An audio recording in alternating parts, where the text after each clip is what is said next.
Alright everybody, I just acquired a new unit that was basically, pawn stores are good places to look, and I picked it up for, $59.99. It has no suction, quote unquote. So the first part you're going to do is you have to get this bottom canister off. So you're going to drop the dust drop door, and there is no way to take it apart traditionally. There's no tab to push in, but as you can see, there's a tab right there. So what I did, basically, with my rather large hands, is I would grab it like this and I would flex it up. And you can get more flex down at the lower end of the container, and you flex it up, and it actually arches just enough because this canister is so strong and so flexible, you can get it to pop over this. And once you get it over this, you can pull it down from the overall assembly. And then we'll go on from there. Now, the specific one is a DC17. And the first thing you're going to want to do, this one has no suction and the brush bar is not working, so I'm going to kind of run this video through the process of figuring this out. First thing I did was I took off these bad boys, took off these seals.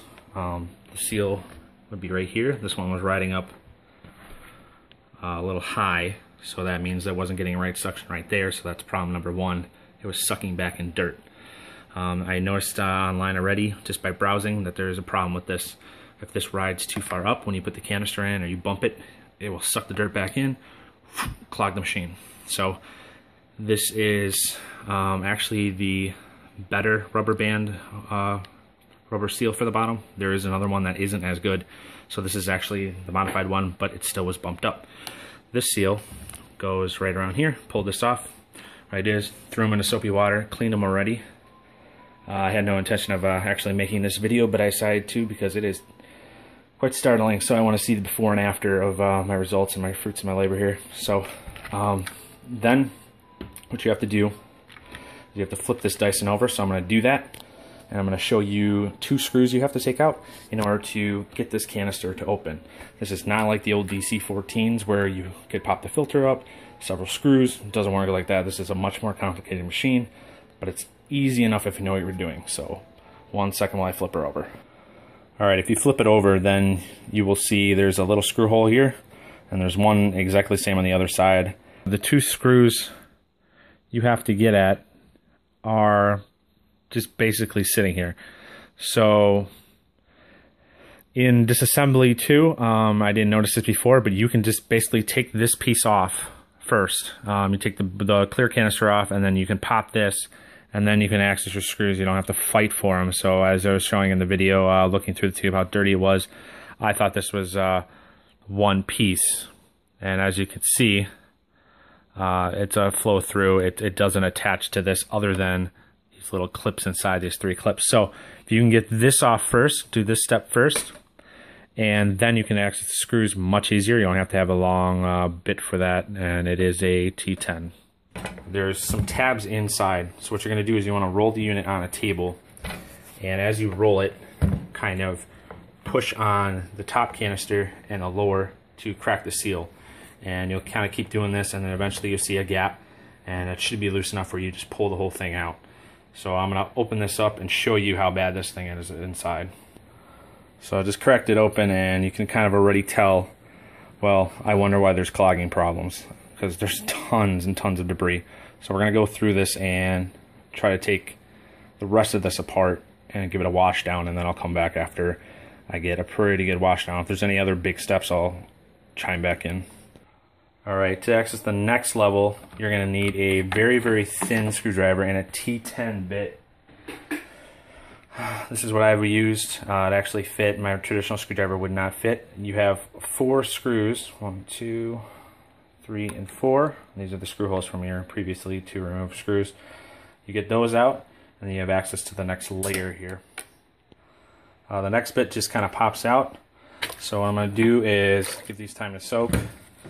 And here is kind of your inner canister with the cyclones here. There are some more bits in there, and we're going to get at those and take out the final top cyclone canister here. Alright, as you can see, I got the last few screws, and those are also going to be T10 Torx screws.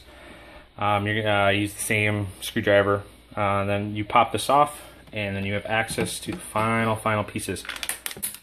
Now, this is going to be your top piece that's traditionally always there, that helps funnel the cyclones and the airflow.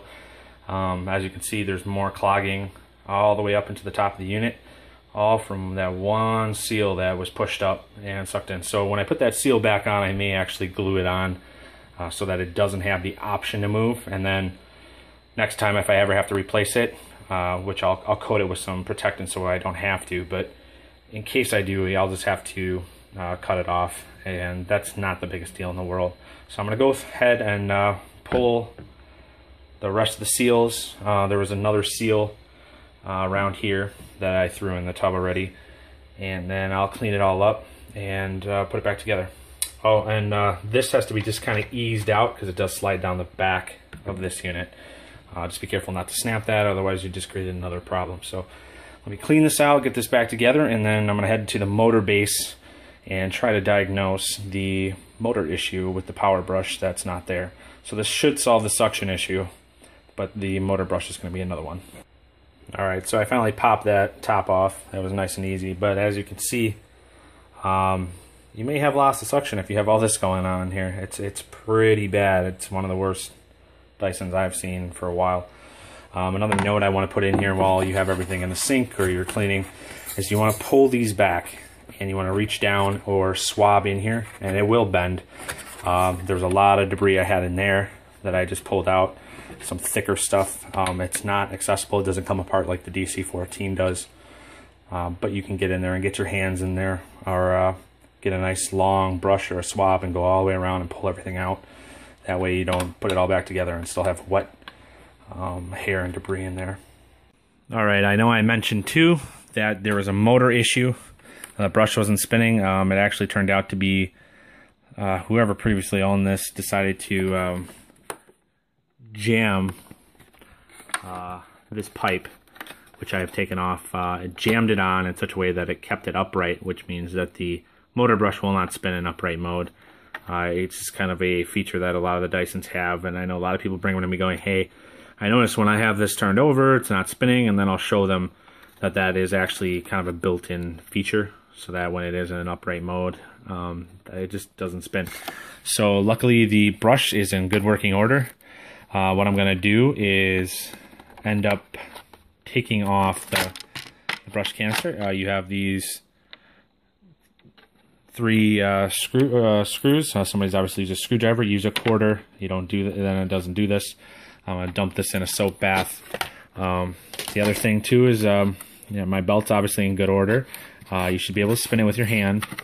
You should feel some pull on this belt too. That means that the clutch is still good. That's an easy way to tell, is you can feel the gears on this side pulling. So if you do this, you can feel vibrations in here, and it's not crunching or snapping, or you don't hear anything weird, or a belt rubber flapping around on the other side of the belt for the DC14s. This one just has one motor in here. Then you're in pretty good working order. All I have to do is cut the strings off of here, make sure that these aren't going to cause any tangling issues. I'll probably take out the brush bar. Usually these plastic pieces come off, and you can oil the bearings in the brush bar, and so you can keep your brush bar a lot longer. This is advertised as a lifetime brush bar, but there's no such thing as lifetime in my book, so we're going to go and service it. And then we'll put this bad boy back on, and since the motor is in good order, I don't have a whole lot else to show you. I will take off this quote-unquote lifetime HEPA that's on this side, and I'm going to wash that out and show you guys how to do that. It's supposedly, you're not supposed to be able to touch it, but I'm going to go through and actually analyze that and clean it, because I know it's as bad as the rest of the machine. Alright, so I'm going to show you the bottom brush bar here. I have it taken apart. What you're going to have is this wrapped around here, and it's going to be kind of sitting in there. It has its own little crevice that it sits in. What I've done is I've removed a lot of the strings and whatnot from there, and then if you pull the brush bar up out of its mount, this is a lot easier to do than the other ones. You can kind of like wiggle it through and pull it out, and then you can kind of go to town on this. And what I'm gonna do is I'm gonna soak this. I'm gonna soak the hoses that come off, their seals, and then kind of clean them. Then next, what I'm gonna do is you take off the springs from the housing here on that little hook, and then you you just pull right back the hose. I'm going to pull off the other spring, and then what I'm going to do is take this to the sink and hose off the inside. Now, I'm going to try to get a lot of this discoloration off too. What you don't want to do is get the motor wet. There's a motor in here. I'm gonna not fiddle with it because it is working and is in great working order, which is why this is such a great bargain at this point, as I don't have to replace this. If your belts are broken or not working, this is kind of how you get to them. If you take off the same thing, you take off this whole mount if you can get to it, and then you would be able to access some of the screw points and underneath. But I am not going to do that today since this is a working unit. The other issue I would say is the brush bar is it spins free on one end, so the bearing is good on that end. And the other problem I have is you see there's some scoring marks here, and what that means basically is that the hairs and stuff that's gotten trapped down here got stuck on the side, this side of the bearing, this side of the brush bar and the bearings inside, and then heated it up to such a point that it burned kind of a little ring, and you'll see this on a lot of brush bars. Now, what happened with the DC17 is that you could pull this off, and you could go in there and clean the bar off and then put it back on. I'm going to have to try to find a way to do this on this one, because this is a sealed unit. The Dyson has somehow changed it from their older models, so you can't take this out, and there's definitely hair and debris in here that I need to get to. So let me see if I can attack that while I soak everything and clean it. Alright, so I took off the motor cover, even though I said I was probably not going to, because I saw a lot of hair in here. I picked it off, a lot of it. So what I'm going to do is clean this out and then coat this in oil so this stops spreading the rust, which will eventually destroy it and help spread in the motor. You got some rusting here. Whoever owned this before probably sucked up some semi-damp things. So I'll go through here and I'll kind of show you what it looks like when it's done. It's not going to be the greatest job in the world, but it'll help increase the life of the machine. Alright, what I wanted to do is kind of do a follow-up on the DC17 that I worked on, that I had a lot of my DIY as I went along video for. As you can see, it's in much better condition now. I've buffed out a lot of the edges. What I basically did is I used car polish and a lot of elbow grease. Use a lot of work, and you can buff out the paint scrapes on the side if you've brushed walls over the time of your unit. I'll probably do a different video on that just to kind of show you how it'll hide a lot of the scratches. I also took apart this bar from the bottom and cleaned it. I'll kind of show you how to do that real quick. The main issue with this unit, other than the seal problem of the seal riding up and then filling the canister with all the debris you saw in the video, is that the person who had this before, when they had that issue, decided, oh, well, you know, it's clogging the filter all the time. Why don't I just remove the filter? So what happened is inside here is the actual motor. This is the motor base. And all the fins and everything was completely clogged. So it became a much bigger project, and I ended up taking apart the whole bottom canister. Now I realize somebody may run into that, and I'd like to kind of just quickly tell you how to do it without too much detail, because I know this is probably a one-off. I don't know how many people run their Dysons without a filter at all, without any pre-filter, so let's kind of quickly do that. First, there is a screw on the bottom to remove your HEPA filter. The HEPA filter top case is like that. Mine is out of there right now, but as you can see, the exhaust from the motor comes out, hits your HEPA filter, and then comes out the side. Mine was pretty terrible, and I'm waiting on a new one. Same with this, I'm waiting on a new one for this for the washable filter. This doesn't normally come off this easy. As you see, there's a screw hole that's accessed from the bottom, and I will show you that along with the other screws. So, on the unit itself, you have a screw here. This is for the HEPA. This is where you access your HEPA filter screw. It's a Phillips screwdriver. I just got to get it one that's small enough to get in there. Then you have a individual hole for the bottom canister here. You also have there's another one there, you can see it there. There is another one on this side.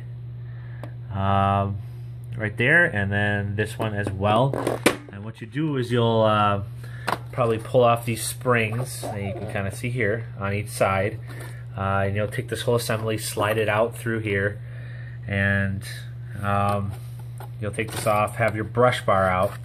When I was inspecting the brush bar, there was a lot of debris jammed up into the edges of this. So you want to take a pretty decently sharp screwdriver and probably scrape out all the debris on both sides.